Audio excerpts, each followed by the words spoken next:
Hey guys, and welcome back to another video. And today I want to take a look at one of the craziest wars I have been into in a long time. This war is going to be insane, and I don't want to spoil anything too much for you guys, but let's just get started with the first attacks, and you will see it's going to be a really intense war. So we're starting off with Nick. I mean, that's no surprise, right? You all know that Nick is most of the time our first attacker, and he's coming in with the drag bat on this one. He's kind of abusing the fact that the defender used both of his sweepers to kind of cover the flanks of the town hall for possible Yeti smash entries, I guess. And he's completely going straight into the eagle, trying to get rid of that as early as possible, and then a really nice delayed blimp. So he's going to combine all of this with the warden ability to make sure that he's getting the town hall. After that, he still has bats for the rest of the base, right? So there's still a lot of power left which he can deploy. The rage, just to make sure that the town is going down. There's actually the NATO. The NATO is really nicely placed, and I think most of the other clan castles which would have came to the town hall without the rage would have been not able to take the town hall down. But because he used the rage over there, the town hall is going down no matter what. Now the bats are starting, and normally you have to use freezes for wizard towers on the drag bat attack. Nick is not doing that. Nick is freezing like a couple of times the air defense and is swagging in the end, which, as you guys know, I'm not a huge fan of because it's always about the time kinda, so swagging is not the best choice most of the time, but it's an overkill no matter what. So let's just jump into the next attack, which is going to be from Hanoi Royal, and they're going with the E-Dragons. We can already see a nice trend of this attack, of this war. A lot of dragons so far. So let's see what exactly he's going to do. He's actually using an Electro loon blimp to get rid of the town hall, which is kind of interesting. I think I would have more gone with the dragon and loons, I guess. I'm not sure why he used the E-Drag. But I mean, it worked. You got the town hall. That's the main thing which you want to get. The next thing is, once again, classic E-Dragon deployment. Just deploy the E-Dragon with the loons, then an early warden ability to make sure that you can boost your loons into the core of the base ahead of the dragons, keeping them alive and soaking up as many black mines as possible. Now the dragons are in the core. The heroes are still going at the bottom side. You can see it kind of like at the bottom of your screen, going for the next air defense. And because the clan castle was on the other side anyway, and the clan castle is already dead, or like the clan castle troops, the heroes, like, they have nothing which is targeting them, kinda. So this is looking really good. He still has a couple of freezes left, which he's going to use to protect his royal champ.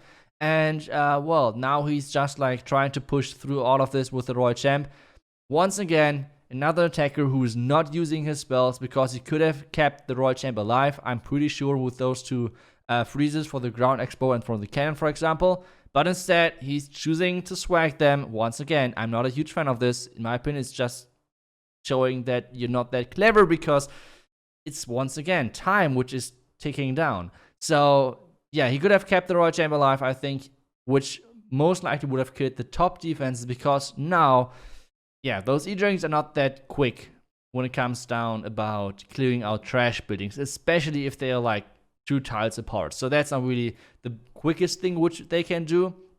So we will watch that a couple of more seconds and then speed forward because, to be honest, that's not the most interesting thing to watch. And I just want to get into the next attack. To see some more action because, like I said, this war is really explosive. Already starting with 2 triples for both sides. So let's jump into the next attack, which is going to be Eve Jack. And we're keeping the trend of the air attacks. No more dragons, but keep going the air version, which is going to be with the lightnings and with the earthquakes. I already told you guys about this possibility of mixing things up, about the combination you can take down a clan castle. The most well-known or the most common way is to use 7 lightnings and 1 earthquake. But Eve Jack over here is doing the 5 lightnings and the 3 earthquake. What this does is it kind of increases the range of where you can get value, especially taking care of Inferno Towers, which are kind of close to the clan castle, because still, like, this Inferno Tower was kind of not really close, but still, I mean, the earthquake has an insane range. So he already took down the entire top left, or like left side of the base defense-wise, and now he's forcing his king into the town hall with placing the queen on the outside.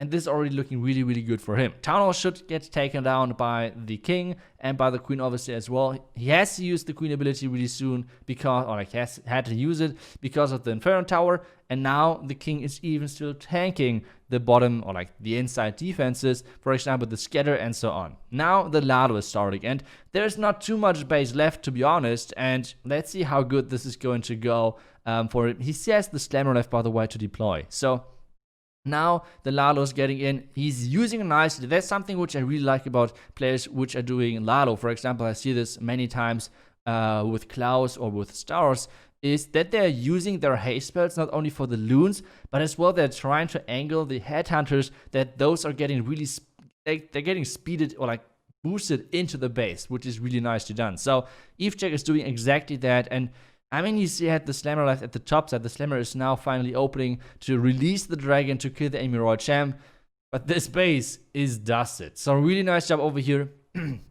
He's placing the cleanup loons over there to make things once again a bit quicker. And, well, that's the next triple for this war. So far we saw a lot of air attacks. Air right now is insanely strong. So if you're considering test or like training any attack strategies, air is the way to go. And we see the next Electro Dragon attack. Electro Dragon, they're pretty strong if you know on how to using them. And it's looking always so easy. I'm trying it on my own as well to use them, but it's never to this success. So let's see on how good this one is going to be. He's once again using the E-Dragons early, obviously, and the loons and the really early warden ability, then using the rages to boost the loons into the core to soak up all of those black mines, using a really nice poison to get rid of the damage of the super minions which they can provide. And, well, for now it's looking pretty good. The only problem which he has, he already used the slammer, so there is no possibility of, well, having a blimp securing the town hall. So he needs to rely basically onto the E-Dragons to actually kill the town hall, which so far is looking good. The NATO is rotating all of them into the bomb, like into the explosion of the town hall. But still, I mean, there are so many Electro Dragons left alive, and there's pretty much only one air defense on the left side who can somehow try to defend this base, which, if we're completely honest, is really tough to do, especially if you're facing, like, how many E-Dragons are those? Like 5 or something. I mean, one of those E-Dragons is really low. I think one red mine could kill it, but still, like, there would be still 4 E-Dragons, and one air defense against 4 E-Dragons. That's not the best chance for the air defense, if we're completely honest. Yeah, the one red mine was there, so the E-Dragon is getting killed, but still, I mean, one air defense versus 4 E-Dragons is not the most fair fight out there. So yeah, the E-Dragons are bouncing the air defense. So this one is once again another triple. So really nicely done. Those E-Dragon attacks are really impressive. They're looking so quick and so so effective, if you want to put it like that. So really nicely done. And well, let's just take a look at the next attack, which we're going to see, and that's Eve Maxi. Eve Maxi is coming in with another Zap Lalo, but on this one he's kind of mixing things up. You first off can see the amount of lightnings which he's bringing, and then second of all, he is using the lightnings not for the clan castle. That's pretty important to note, because he's just saying, okay, the clan castle is that far away from my entry point with the heroes that he's just ignoring them. So he has brought one more poison, and the one lightning is for possible headhunters, because you can lightning the headhunters so they're getting one shot, which is pretty nice. And against baby dragons or like super minions, things like that, you have the poison. That's kind of the things which you're going to do. Meanwhile, it's still looking perfect, and take a look at this wall break. This wall break was perfect, really nicely done. So his troops can like walk around the corner. And take a look at how much of this base is already gone. The ice golem just now explodes. The king is going to go onto the outside, which is actually good for him, because this is forcing the queen inside into the base. And now the queen is encountering the enemy queen. He can still use the queen ability to get rid of the enemy queen and the sweeper and another wizard tower and even more value. This is looking crazy. Now we're starting off with the Lalo. 50% of the base already gone at this point. And Lalo's getting sorted. A couple of archers are coming out of the clan castle. I think he's not really sure what to do. Maybe he could have just ignored them, but instead he's dropping the poison. Not sure if that was the right choice. Either way, now 2 headhunters are coming out. He's missing one with the lightning, so he has to rely on the poison and on the lava pups to kill them, and the lava pups are actually doing it. So another haste into the town hall, the nice warden ability to keep everything alive, and now take a look at those inner core, those core loons. Take a look at how many black mines were over there. Like, though, so many black mines were stacked in the core, and well, all of those were just useless because of the warden ability. So really nice attack. Another 3-star. He has like still 5 loons not deployed yet, which he's doing right now to like make things quicker once again.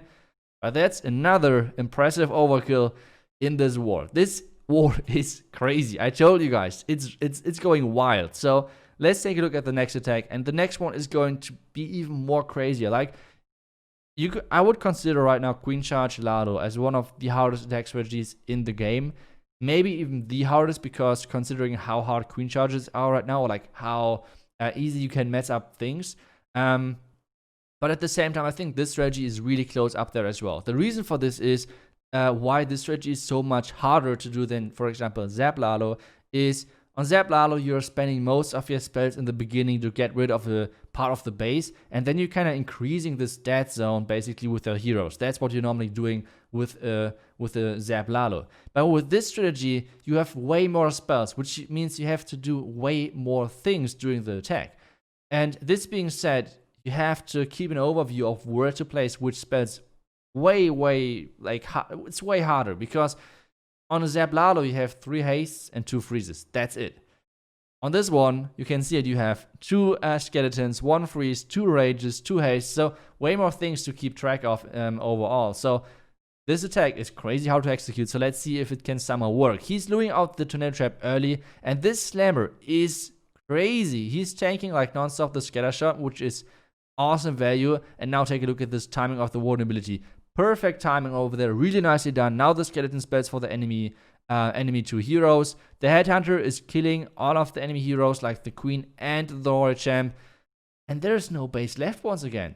The base was just in front of us a couple of seconds ago, and now the base is just gone, and there's even another hound alive. And the dragon is keep taking the scatter. I don't know what exactly the scatter, like, this scatter really wanted to take down the slammer and the dragon apparently. But either way, this is going to be another triple. Really nice attack. Like I said, this is one of the most complex attacks in the game, so really nicely executed. But still, we're all going mainly with air, so that's pretty crazy. So let's take a look at another attack. Surprise, guys, with air. Lexos is coming in, and another Zap Lalo. Like, Zap Lalo right now is just so tough to defend, especially with the 3 earthquake combination, because how do you actually build a base where the clan castle is not close to any expos, where the clan castle is not close to the eagle, where the clan castle is not close to the scatter shots, where the clan castle is not close to the sweepers? And we could keep going. I mean, even Inferno Towers are not supposed to be close to the clan castle, because you could just do what he just did, like just with the earthquakes, and the earthquake range is kind of large, so that's pretty tough to do. Overall, Zap Lalo right now, with all of the possibilities you have with the spell combinations, it's pretty crazy. But now let's take a look at the opener of Lex. He's starting off with his king and an ice golem. King ability early to like push the queen into the gap over there, I would say. Wall break the king in as well. And now the queen is taking down the scatter, and she can take down the multi, and she can take down the royal champ. All of this is great value for the beginning. He's not investing too much into this, but he's creating nice pathing as well because of how the storages are set up in the core. But at the same time, there are a lot of things backhand, like 2 sweepers, the scatter, enemy queen obviously, town hall, a lot of things which are still keep staying. The queen meanwhile is still going, taking down even the wizard tower over there, so that's another great valuable defense. And now the eagle shots are nearly killing those loons, was really close. And now the blimp is coming in. It's all about the sweeper, the blimp, the warden ability, and that's really nicely. The hound is flying across with the warden ability, soaking up a lot of traps, and now the blimp is actually making it to the town hall. Because the walls are touching the town hall, he can just go with the super goblin hound blimp, taking down the town hall without any problems. And now there are still so many more hounds coming over to this last air defense. The scattershot is trying his best to somehow save this. But once again, there is no base left. So really nice attack by Lex. Really nicely done. And this means another triple in this crazy war. The warden was the last defense over there. The pups at the top side are clearing out all of those all of those buildings. And like I said, another 3-star, another air attack. By the way, this is crazy. 7 attacks so far in, 7 triples, 7 air attacks. Like, try it, try air right now. But now the next attack. No wait, that's actually not air. What is this a wrong attack? No, I'm kidding. This is not an air attack. It's Queen Charge Hybrid actually. So let's see how good this strategy can execute right now, or like can get executed.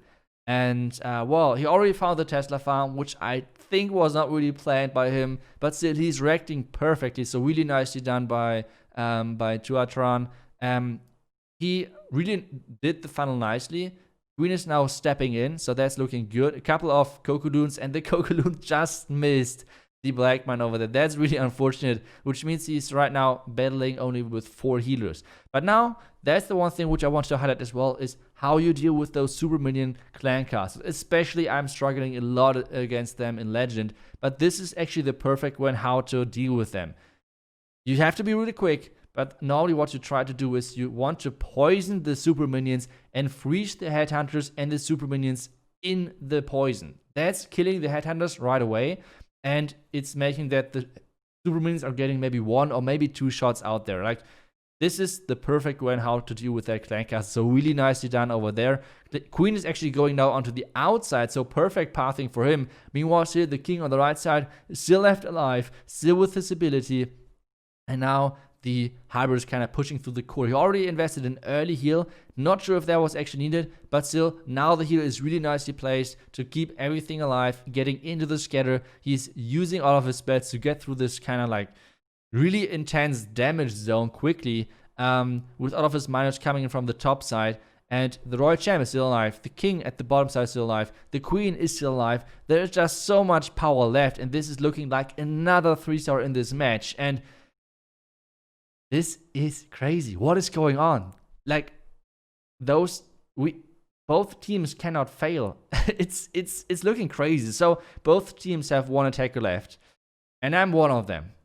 And I'm nervous as hell at this point because obviously, first, I do not want to mess up the perfect war, and second of all, our freaking opponents are perfect as well so far. So it's not only about winning the match, but as well saving the perfect war. So I'm at this point going crazy, and especially because so far most of the attacks were perfect with air, and I'm the stupid guy where we not found any airplanes on this base kinda. So I had this hybrid idea, which I'm not really safe anymore about, but let's see how this goes. First off, I'm trying to do up the clan castle.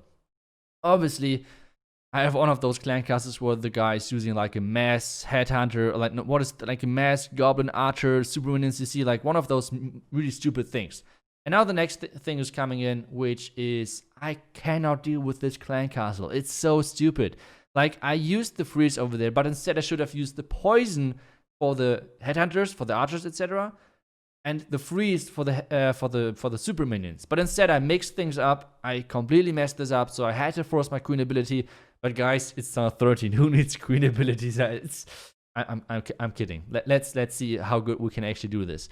So far there were a lot of black mines, so I already figured out, okay, it might be baited. There are a lot of ground skeletons, so I kind of tried to lure out ground skeletons pretty early. Otherwise, they might mess me up. And now there's a lot of damage. And as I told you, the queen ability is already used, so it might be a little bit tricky to start late with the hybrid. This is why I'm starting early with my king and starting early with my hybrid as well, because this ground expert on the left side is most likely getting skipped by my queen. She could reach it, I think, but I think the queen won't go there. Now the hybrid is coming in, early heal, early headhunter to kill the enemy king over there, and once again another rage to keep my queen somehow alive. Obviously her ability, or like having her ability left, would be great, but I mean that's not really how I dealt with the clan castle, unfortunately. But still, hybrid is getting into the danger zone now. I still have my warden ability. I'm waiting for my royal champ to tank everything, which she is right now. She's tanking the enemy royal champ, the enemy scatters, so everything is shooting at my royal champ. So the perfect warden ability at this point. Another heal for the bomb tower and scatter shots. And even though my queen died, this is still a freaking overkill.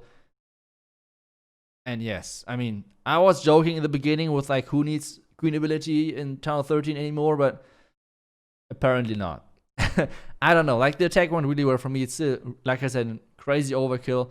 And this means we are perfect, but at the same time, Hanoi Royal, she have the chance for a perfect war as well. So let's see what they are going to do and how the war is going to finish off. So let's see. The next attack is once again a queen charge hybrid.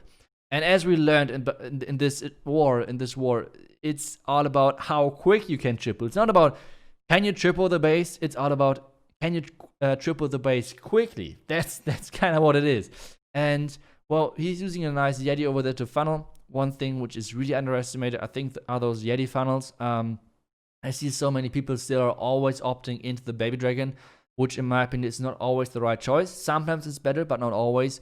I feel like this Yeti is just such an awesome funnel tool, especially the second row if you want to get rid of defenses. But for now, it's looking good opening, right? Like he lured out the clan castle, poison over there, so far so good.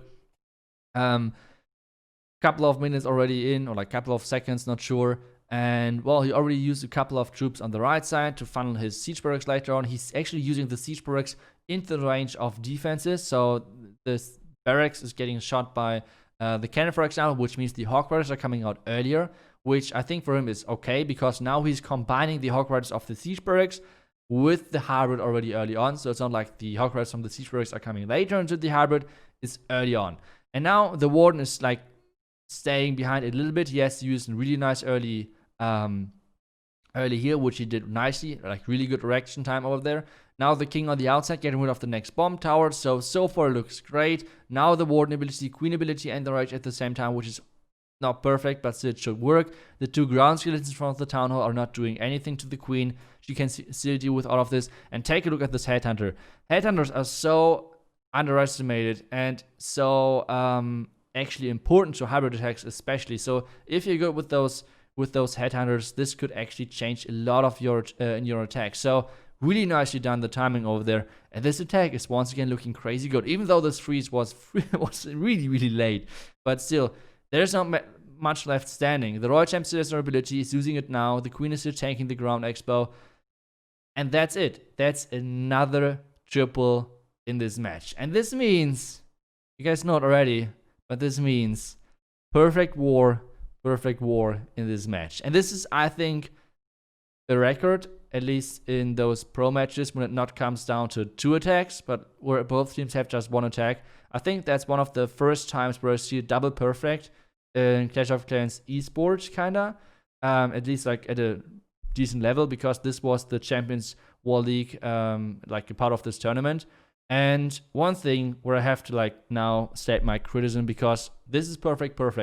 And we have 3 tiebreakers in the game, which are getting shown in the game. First off is obviously stars. I mean, that's pretty obvious, right? Even the second one is kind of obvious with the percentage. That's everything in the game. You can see it on your screen. And the third one is time.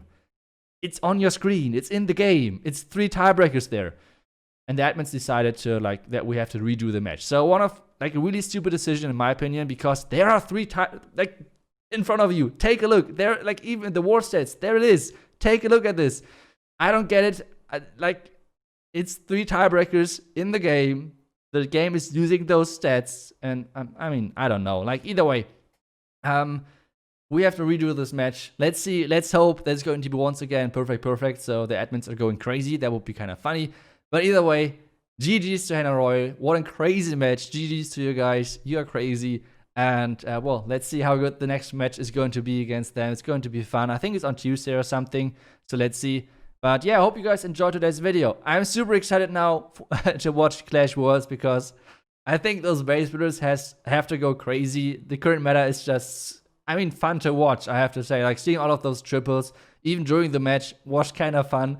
But as a player, it's sometimes a little bit demotivating. I don't know. Either way, I hope you guys enjoyed the video. I will see you guys back tomorrow for the next one. Until then, see ya and bye-bye.